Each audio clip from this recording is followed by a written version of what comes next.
Hello बच्चों, आज हम करने वाले हैं chapter 2 from hunting gathering to growing food. तो यहाँ पे मैंने आपको पहले चैप्टर में बताया था बहुत सारे topic about the hunter gatherers and Kurnool caves and Bhimbetka etcetera.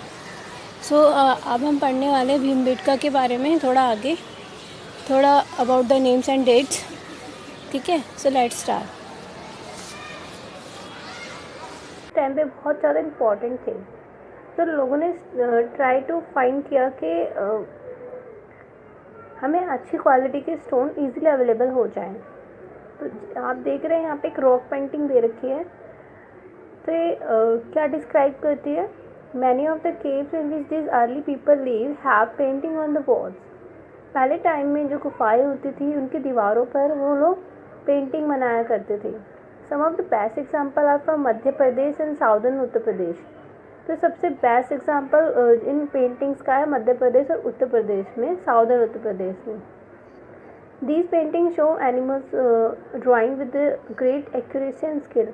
और यहाँ पे दिखाया गया है कि वो जो पेंटिंग है उसमें एनिमल्स के बारे में दिखाया गया, बहुत अच्छे स्किल उसमें यूज़ किए गए हैं। ये जो पिक्चर्स आप देख रहे हैं एक भीमबेटका की, जो कि मध्य प्रदेश में है। This is the old site with the caves, rock shelter. People choose these natural caves because they provided shelter from the rain, heat and wind. These rock shelters are close to the Narmada Valley. ये जो आप देख रहे हैं भीमबेटका केव की है। भीमबेटका केव लोग यहाँ पर क्यों रहा करते थे पहले के टाइम में? क्योंकि ये उनको रेन से और धूप वगैरह से बचाया करता था। मतलब जो अनवांटेड सीजन हुआ करते थे उससे बचने के लिए जो लोग होते थे वो इसके अंदर रहते थे, ताकि वो नेचर से अपने आप को प्रोटेक्ट कर सके। ठीक है, अब साइट्स क्या होती हैं? Sites are places where the remains of things like tools, forts, building etcetera were found. यानी साइट्स वो जगह होती हैं जहाँ पर पहले की चीज़ें मिला करती हैं, जैसे कि टूल्स हो गए या पॉट्स हो गए, मतलब बर्तन और buildings. These were made, used and left behind by people. ये जो चीज़ें हैं बनाई गई हैं लोगों के द्वारा, पहले के लोगों के द्वारा, उनके द्वारा यूज़ की गई हैं और छोड़ दी गई हैं। लाइक हमें एसेस मिलते हैं और बोन्स मिलती हैं। ये सब क्या है? पहले के टाइम की चीज़ें हैं जो आज आर्कियोलॉजिस्ट को मिली हैं। These may be found on the surface of the earth, buried under the earth, or sometime even underwater. You will learn more about the different sites in later chapter. तो कुछ चीज़ें हमें ज़मीन के अंदर मिली हैं, कुछ ऑन द सरफेस मिली हैं, कुछ चीज़ें अंडर वाटर मिली हैं, और भी चीज़ें हैं जो कि आप आगे चैप्टर्स में पढ़ेंगे। तो finding out about fire. Next है हमें आग कैसे, मतलब आग की खोज कैसे हुई आग की खोज। अब आपको मैंने मैप 2 दिखाया था, वहाँ पे मैंने आपको कुरनूल केव्स दिखाई थी, भीमबेटका दिखाया था और कुरनूल केव दिखाई थी। Traces of ash have been found here. वहाँ पर आग के कुछ ट्रेसेस मिले थे। दिस सजेस्ट दैट, ये बताता है कि people were familiar with the use of fire. ये बताता है कि उस टाइम पे लोग फैमिलियर हो गए थे आग से, मतलब आग की उस टाइम पे उन्होंने खोज कर ली थी। Fire could have been used for many things, क्योंकि फायर का इस्तेमाल बहुत सी जगह होता था as a source of light, to roast meat and to scare away animals. आग का इस्तेमाल रोशनी के लिए यानी प्रकाश करने के लिए किया जाता था, मीट को रोस्ट करने के लिए, यानी कि मीट जो जानवरों का वो शिकार करते थे, अब उन्हें वो कच्चा नहीं खाते थे, अब उन्हें वो भून के खाते थे।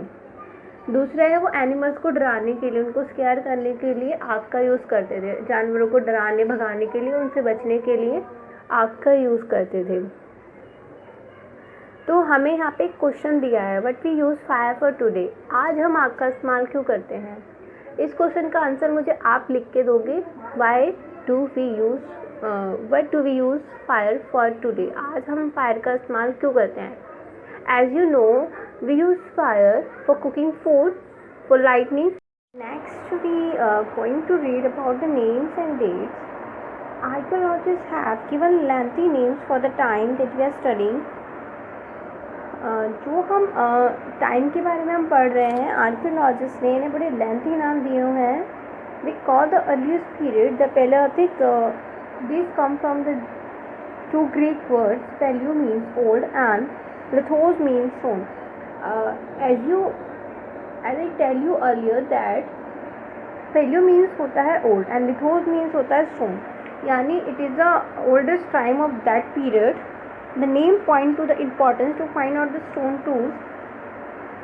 The Paleolithic periods extend from 2 million years ago to about 12,000 years ago. यानी आज से 12,000 साल पहले के टाइम Paleolithic एज था. These long stretches of the time is divided into the lower, middle and upper Paleolithic. This long span of the time cover 99% of human history. आपको मैंने बताया था कि इस एज को 3 भागों में बांटा गया, लोअर, मिडल एंड अपर. और ये जो टाइम था ये almost 99% of human history cover कर लेता है. ये टाइम जो है ये स्टोन एज के बारे में है. The period when we find environmental changes beginning about the 12,000 years ago till about 10,000 years ago is called a Mesolithic या Middle Stone Age. यानी 12,000 से लगभग आज से 10,000 पहले तक का जो टाइम था उसके बीच में जो भी हमारे एनवायरनमेंट में जो भी चेंजेस आए वो सब क्या हैं, मेसोलिथिक यानी मिडल स्टोन एज है. Stone tools found during this period are generally tiny and are called macroliths. और जो भी स्टोन इस टाइम पे पाए गए थे वो बहुत छोटे थे साइज़ में, इसलिए उनको क्या बोला गया, माइक्रोलिथ्स. माइक्रो मतलब बहुत छोटा, सूक्ष्म. ठीक है. Microliths were probably stuck on the handle of the bone और wood to make tools such as saws and sickles. ये जो छोटे स्टोन हुआ करते थे इनको क्या करते थे हम बोन्स के आगे लगा दिया करते थे ताकि आसानी से हम क्या कर सकें, सॉ कर सकें. ठीक है. सॉज एंड सिकल्स के आगे लगाया जाता था. At the same time older varieties of tools continue to be in use. और अलग अलग जो पुराने तरीके के जो टूल्स हुआ करते थे उनको भी हम कंटिन्यूसली यूज़ किया करते थे. The next stage from about 10,000 years ago is known as Neolithic. जो आज से लगभग 10,000 साल पहले यूज़ किया गया, मतलब टाइम शुरू हो गया था, उसको नियोलिथिक एज बोलते हैं. What do you think the term Neolithic means? We have also mention the name of the some places. You will find the names of many more places in later chapter. Very often we use present days names of the places where people live in the past because we do not know what they call them.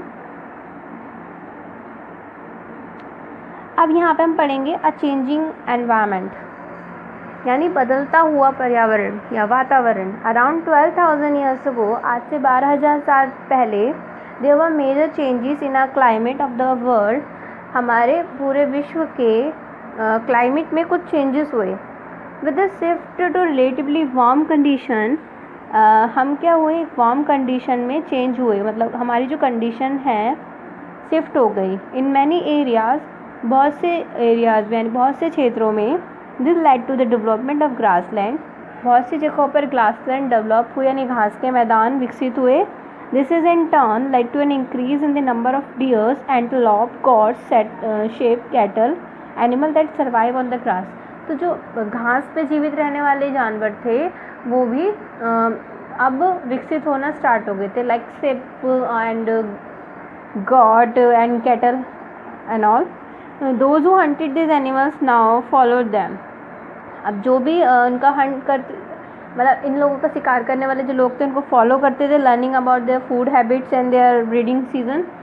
अब धीरे धीरे उनको क्या हो गई थी, इनके बारे में बहुत नॉलेज हो गई थी, क्योंकि वो क्या कर रहे थे, इनके ब्रीडिंग सिस्टम के बारे में, इनकी फूड हैबिट के बारे में अब जानना स्टार्ट कर दिया था उनको, उनके बारे में नॉलेज होनी स्टार्ट हो गई थी. ठीक है. It is likely that this help people to start thinking about herding and rearing this animals themselves.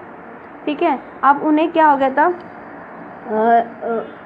अब इस नॉलेज की जो नॉलेज उन्हें हो गई थी वो उन्हें हेल्प करती थी कि वो अपने आप उन एनिमल्स को की हंट कर पाते, मतलब उन एनिमल्स का शिकार कर पाते हैं आसानी से. फिशिंग ऑल्सो बिकम इम्पॉर्टेंट, और उस टाइम पे जो फिशिंग थी वो भी इम्पॉर्टेंट हो गई थी. ठीक है. The beginning of farming and herding. This was also a time when several grain bearing grasses including wheat, barley and rice grew naturally in different part of the subcontinent. और एक वो भी टाइम था जहाँ पर ग्रेन जो है वो अलग अलग जगह पर उगना स्टार्ट हो गया था। कौन से grain? Wheat, barley and rice, ठीक है, और नेचुरली ग्रो होते थे अलग अलग जगह पर। Man and women and children probably collected this grain as food and learn where they grow and when they ripen. और जो तब के समय के जो लोग थे उन्होंने ये जानना स्टार्ट कर दिया था कि कब ये जो क्रॉप है वो कब उगती है, कब पकती है, कब काटना इन्हें चाहिए, ये सब उनको जानकारी हो गई थी। In this way people became farmer, और इस तरीके से धीरे धीरे करके लोग फार्मर्स बन गए, ठीक है। तो प्रोसेस क्या रहा, अब मैं आपको बताती हूँ प्रोसेस क्या रहा। पहले लोग हंटर्स थे, फिर गैदरर्स हुए, धीरे धीरे करके उन्होंने शिकार करना सीखा, फिर उनको फिर फायर आ गई, फिर लोग कच्चा नहीं खाते थे, फिर लोग पका के खाने लग गए। फिर लोगों को पता चला कि जो फ्रूट्स होते हैं वो अलग अलग सीज़न में अलग अलग जगह पर होते हैं, तो लोगों ने एक जगह से दूसरी जगह जाना स्टार्ट कर दिया।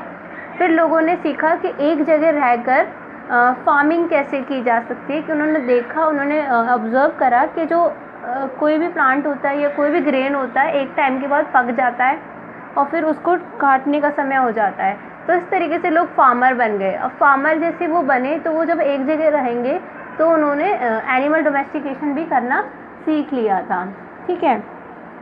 People could also attract and then tame animals by leaving food for them near their shelter.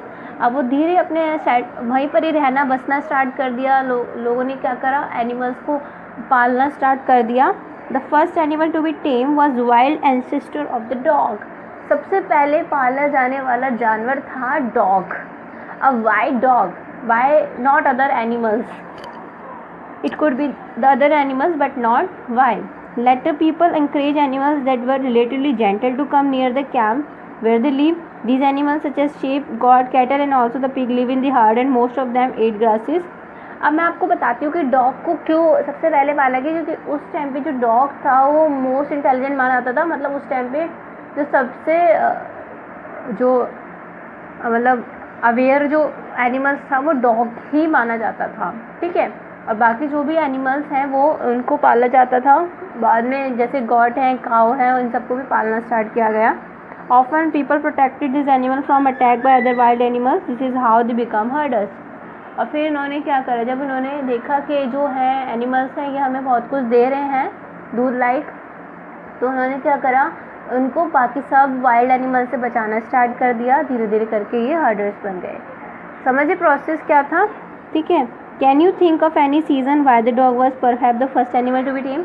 अब आप मुझे बताएंगे कि रीज़न मैंने जो बताया आपको मुझे लिख के देंगे कि क्या रीज़न रहा होगा कि एनिमल्स में डॉग को ही क्यों पाला गया था। वो मैंने अभी आपको बताया कि डॉग को क्यों पाला गया था, बिकॉज जो डॉग है वो उस टाइम पे कंसिडर किया गया था कि डॉग जो है वो मोस्ट अवेयर्ड एनिमल है, मोस्ट इंटेलिजेंट एनिमल है। उस टाइम पे वो बातों को समझता है और रिस्पॉन्स करता है, ठीक है।